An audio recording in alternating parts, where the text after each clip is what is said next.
Welcome to the show we're in. All right, so we're diving into shadow work today. Yeah. You're interested in Kelvin W. Nathan's audiobook, Shadow Work, How Your Dark Side is Your Best Friend. Yeah. And my title It's definitely grabs you. Yeah, it's pretty intriguing, right? So Yeah. it's all about like getting to know the parts of ourselves that we usually try to hide.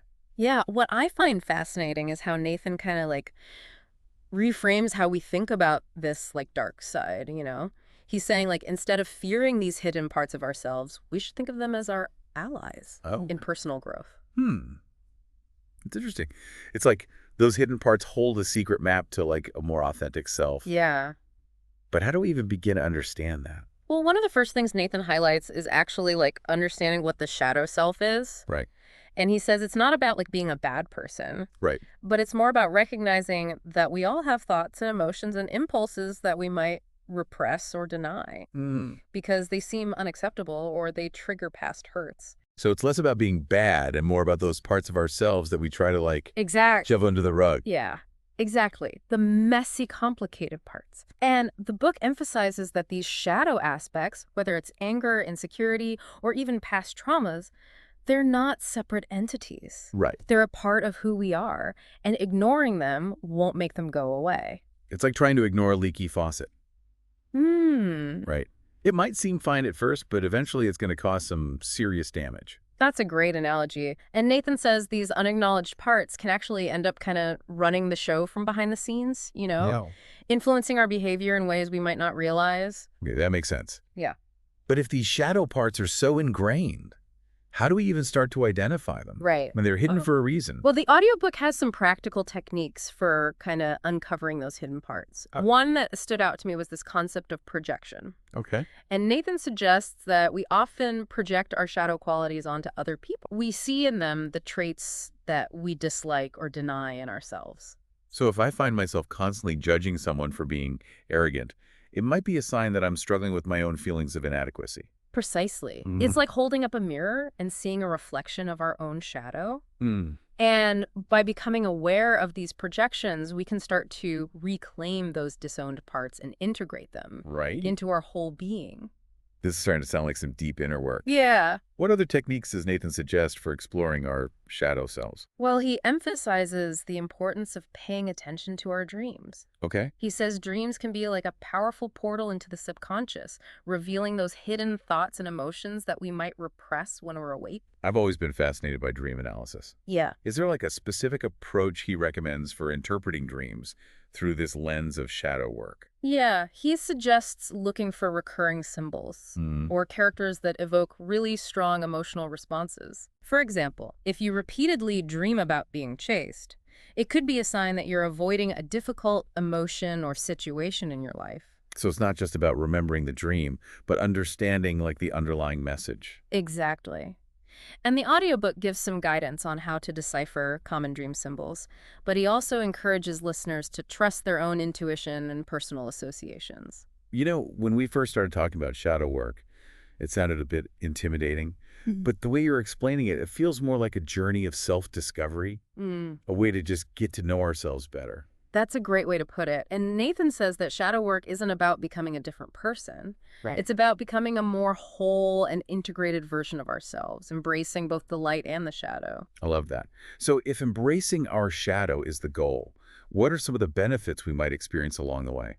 The book highlights a range of potential benefits, including increased self-awareness, emotional maturity, and stronger relationships. Okay, let's unpack those a bit. How does shadow work lead to greater self-awareness? Well, by shining a light on our hidden parts, Yeah. we become more conscious of our thoughts, feelings, and motivations. We start to understand why we react in certain ways, and then we can make more intentional choices about how we show up in the world.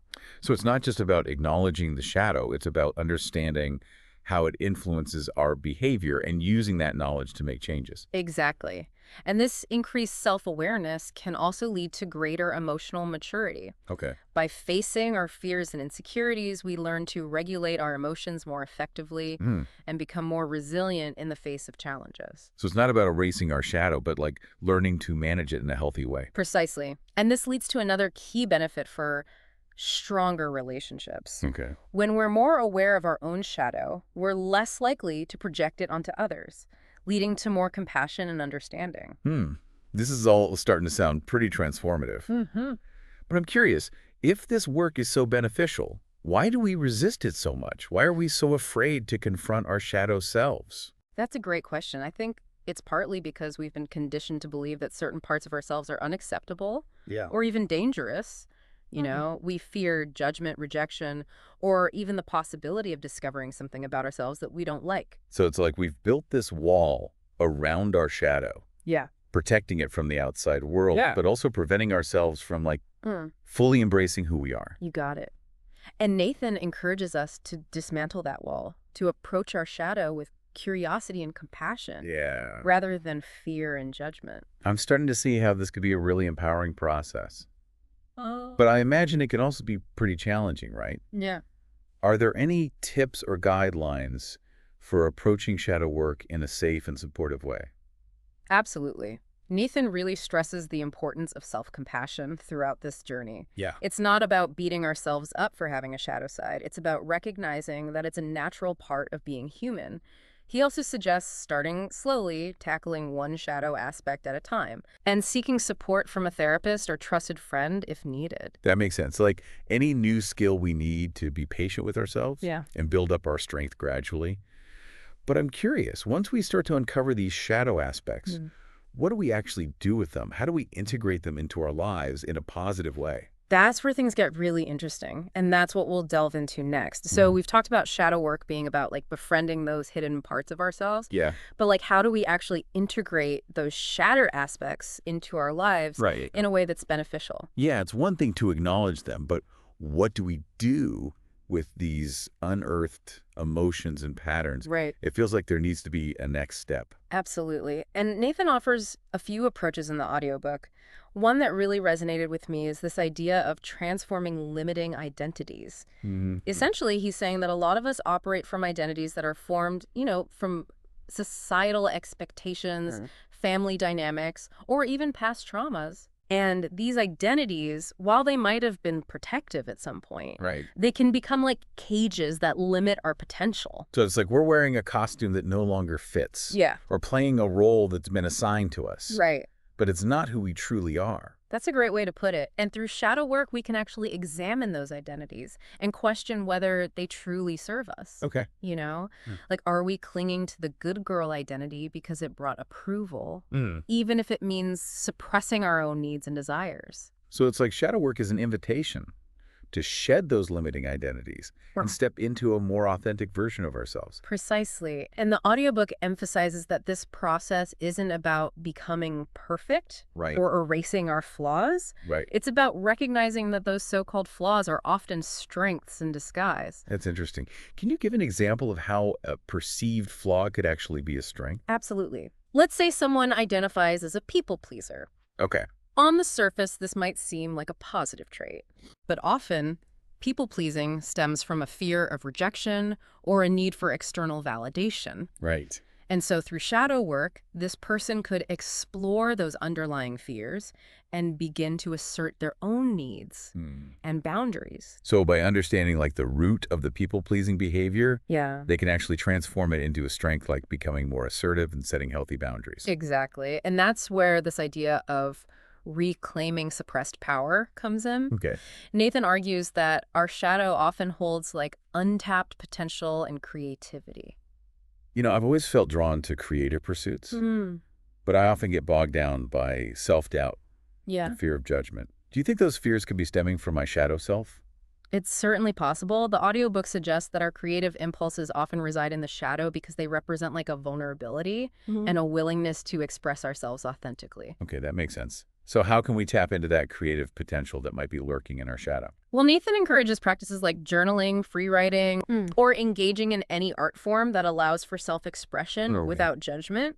He also suggests revisiting childhood passions or interests that may have been suppressed due to societal expectations or family dynamics. It's like reconnecting with that inner child who was full of wonder and imagination before the world told us to grow up and conform. Exactly.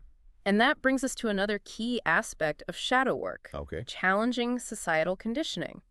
The audiobook explores how societal norms and expectations can actually shape our beliefs and behaviors, Right. often leading us to suppress parts of ourselves that don't fit the mold. So it's not just about our personal shadow, but about recognizing how those broader societal influences have shaped how we see ourselves. Precisely. For example, let's say someone grew up in a culture that values stoicism and emotional restraint. Okay. They might learn to suppress their emotions, particularly like anger or sadness.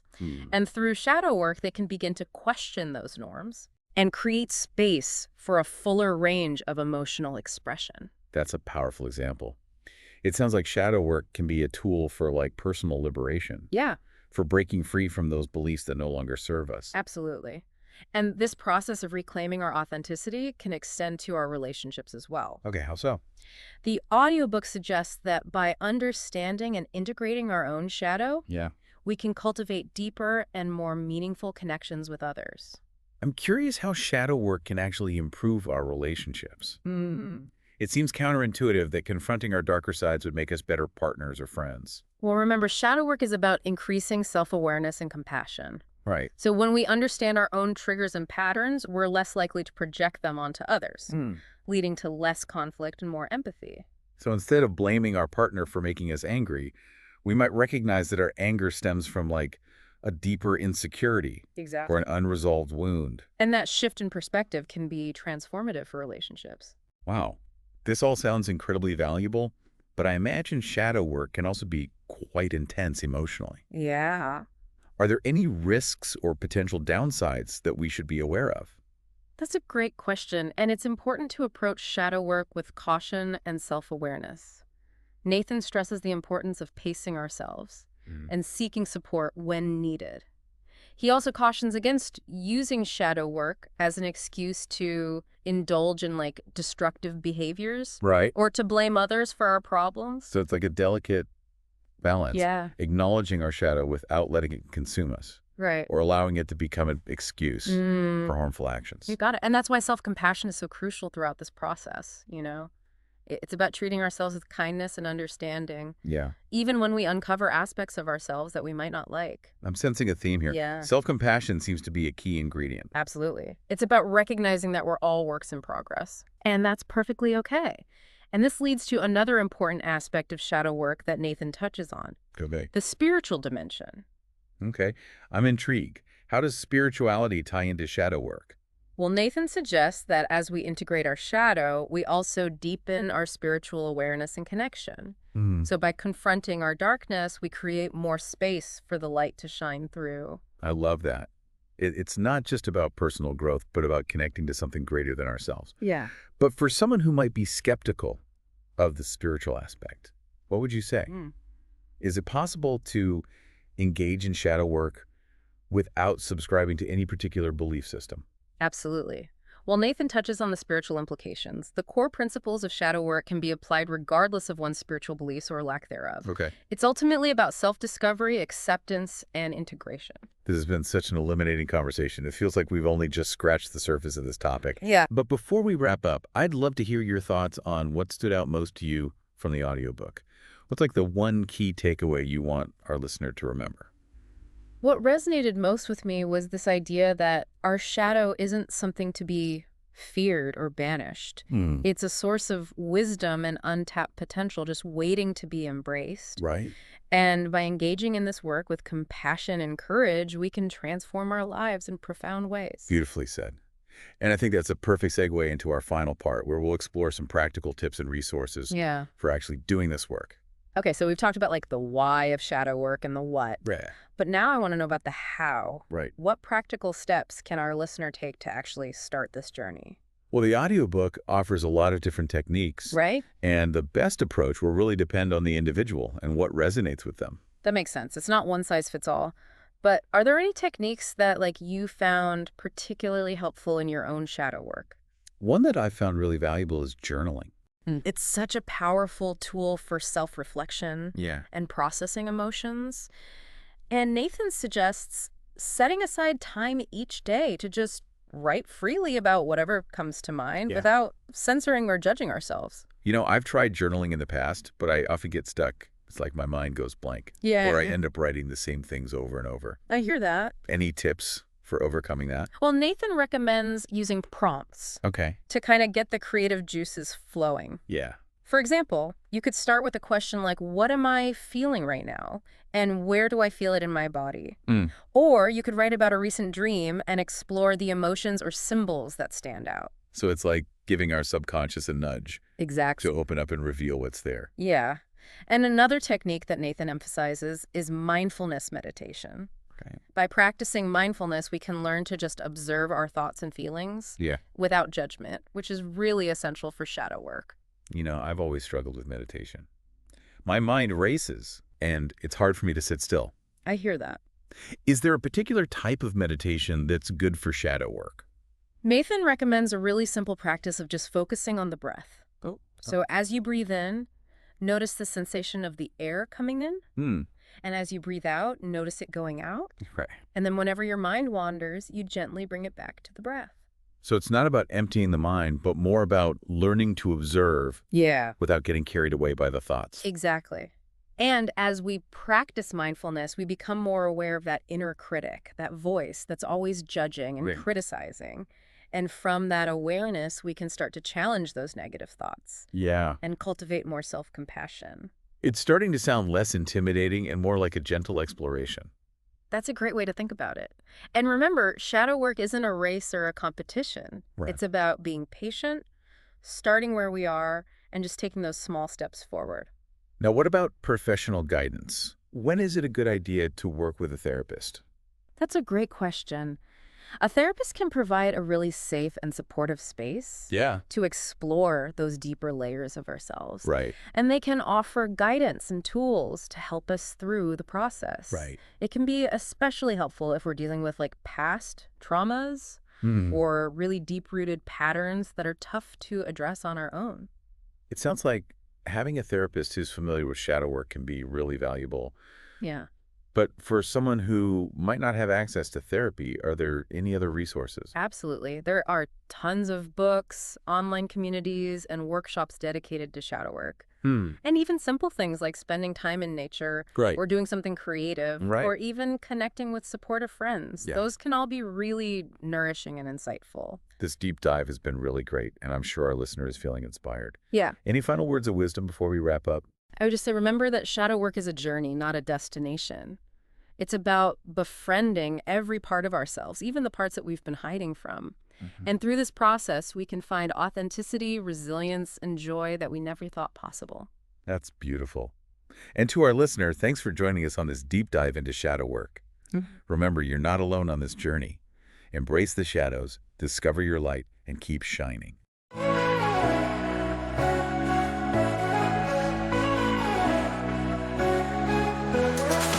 Welcome to the show we're in. News to share, where to begin. Free sides to every tale we